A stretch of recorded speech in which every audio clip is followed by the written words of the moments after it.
What is going on, everyone? Welcome back to my channel. I hope you're all having an amazing day. Today I've got for you some more classic, crazy, mental entitled parent stories, so let's get straight into them. Entitled parent gets talentless girl into school band, gets mad when people don't applaud when she sings. A little background. My school has one of the best underage bands in the city, not a small one, in spite of being a moderate-sized school, 1,000 kids. They perform at big places and draw in huge audiences.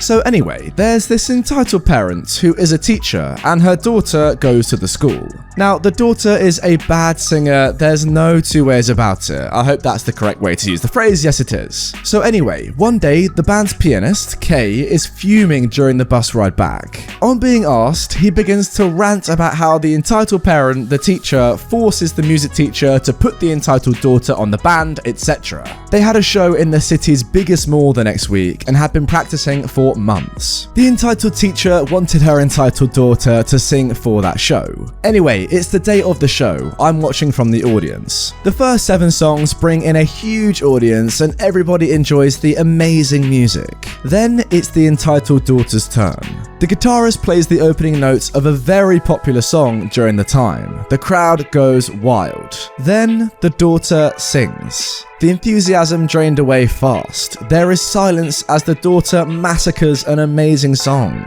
Then the entitled teacher gets up and starts clapping loudly. Everyone is mortified. Some people start to awkwardly clap. The music teacher tried to move on to the next song, but the entitled mum yells out, "Wait, they haven't clapped for my angel's performance yet!" The audience is dumbfounded. I see the pianist's facepalm. Then the entitled daughter yells into the microphone, "Clap for me!" No one moves a muscle. She then runs up the stage and her entitled parent, the teacher, takes a microphone and yells, "You can't appreciate talent!" before chasing after her daughter. The concert continued. The daughter left the band and the entitled parent teacher is still in the school. And that, ladies and gents, is why favoritism is never usually a good thing. It never ends with the best people being in the best positions for them. As you can see right here, the whole band really has been let down by this one entitled daughter, and to be fair to her, she shouldn't even be in that position anyway. It's her own mother's fault, let's be honest. So overall, many people have been embarrassed because of one person being very entitled. Let's not do that again, how about that? Moving on to our next story now. How dare that lady be travel sick? So this happened about 5 years ago. My friend and I traveled to Orlando from London for 3 weeks. On the way out, we had seats side by side, but on the way back, we got to the airport a bit later, so ended up with aisle seats, one behind the other. No problem, we will manage. We get to the flight, and I end up sitting next to this couple. We get settled in and say hello.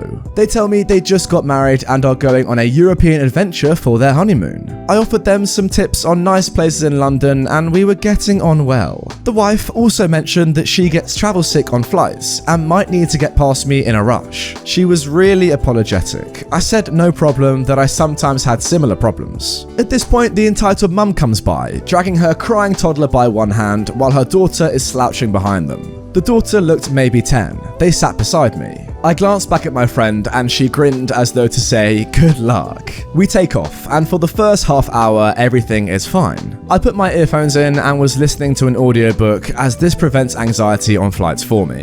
Then I noticed the nice woman, the one who gets sick, move so her back is to me, head on her nice husband's shoulder. He's stroking her back and talking to her. A few minutes later, he grabs a sick bag from the seat pocket. She's very inconspicuous about it, but I noticed the entitled mum looking our way and frowning. 10 minutes later, the nice woman feels unwell again and decides to go to the bathroom. The husband and I exchange sympathetic looks. At this point, I feel a tap on my elbow. It's the entitled mum. "Could you ask her not to do that?" Who not to do what? "Your friend not to, pass things. It's disgusting and disturbing my daughter." Her daughter is playing a Nintendo DS and is thoroughly absorbed from what I can see. "Sorry, but I'm not with her. I'm with my friend behind me. Besides, she's travel sick, mom. She can't help it." "Oh, Don't lie, you were talking to her. Besides, you can hold it in.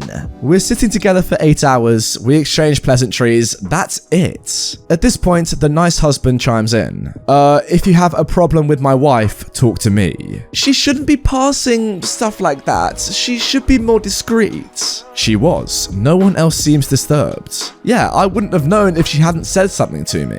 Oh, you're a pair of liars. I'll get this resolved. She presses the call button. A minute later, a flight attendant comes down the aisle. Yes, how can I help?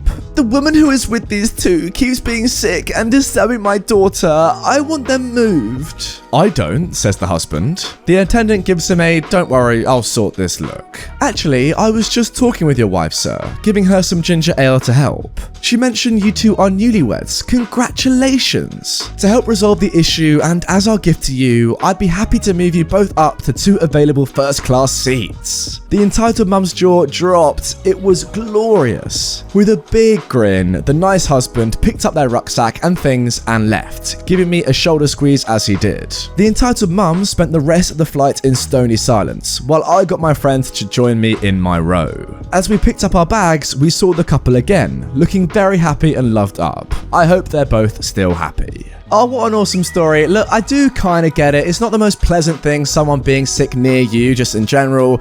But come on, seasickness, air sickness, you know, travel sickness, that sort of stuff. It's a normal thing. And to be fair to this woman, it can't be exactly that enjoyable suffering with air sickness. She's doing it as discreetly as she possibly can. And probably, to be fair, it's more annoying for other people if she keeps getting up, going to the bathroom, coming back, doing laps like that. You know, that would probably be more annoying. So doing what she's doing, being as silent as possible, making as less fuss as possible, I think she's doing as well as she can. And yeah, for this entitled mum to get annoyed by it, come on. She's not disrespecting your kids or annoying your kids. They're glued onto their screens. They don't care.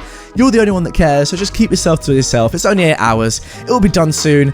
That's it. Rant over. Let's move on to the next story. Moving on then to our final story, my mother's hopefully last attempt at keeping me from moving in with my girlfriend. Now, consistent viewers of my channel will recognize this sort of story. We've seen this one from the same user a couple of times before. Some time ago, me and my girlfriend, from now on I'll refer to her as Eva, a fake name, got into a dispute to say the least with my mother, who heavily despises Eva. Probably just consider this as an update to my last post here, yeah, which I'm pretty sure I read out. Well, since then, I finally got my driving license and a car from my father, a 30-year-old trash can with an engine and 4 wheels, which was his first car as well. Wow. Well, starting it today to drive to work for the first time since I got the car was one of the most pleasant sounds and feelings, even though I heard it countless times during the past 18 years. Why? Well, it symbolizes a fully independent life with Eva for me, that the effort and work we've put in during the past several months hasn't been in vain.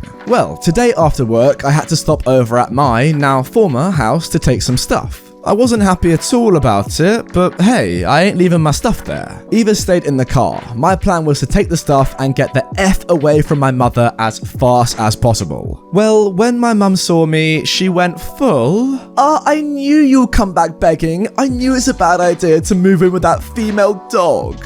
Chill, I'm just here for some things and then I'll see myself out. BS, you're just afraid to admit that you let such a filthy and disgusting dog into your life and now you regret it. She was referencing Eva's foreign background and in my mother's eyes, absolutely disgusting vitiligo. Oh, that is really unfair. Just please stop. I'm not in the mood for this. Keep it for yourself. I really love her. I'm happy being with her. She's my light in the darkness. True story, by the way. She has helped me through so much tough rubbish. What's so lovable about her? She has a mentality and a look of a freaking cow. Oh, shut the F up. You got a problem with her? Fine, have it. But don't you freaking dare ever voice it ever again. Don't talk to me like that. I gave birth to you. Like I'd care if you didn't. My mum was visibly shocked. You're going nowhere with her. You're my child. You do as I say. I'm an 18-year-old child. That means I can do whatever I want and you have no right to confine me here. This went on as I was packing up my stuff. I was now done packing and headed for the door. Well, she blocked my suitcases by her sheer weight and size, so I went towards the door to the backyard and went to the car through the gate, while hearing my mother throw insults directed towards me and Eva all around. around. When my mother was in sight of the car and Eva and I passionately kissed. Hopefully, so my mother finally realizes the resistance against our relationship is futile and just to annoy my mother. A few hours ago, I got a call from her. Knowing her, I was reluctant, but what if something bad was actually happening? I've been thinking about you too. I won't lie, I hate her, but I see you like her, you're old enough. I'll get out of your way. Hopefully you'll be able to forgive me.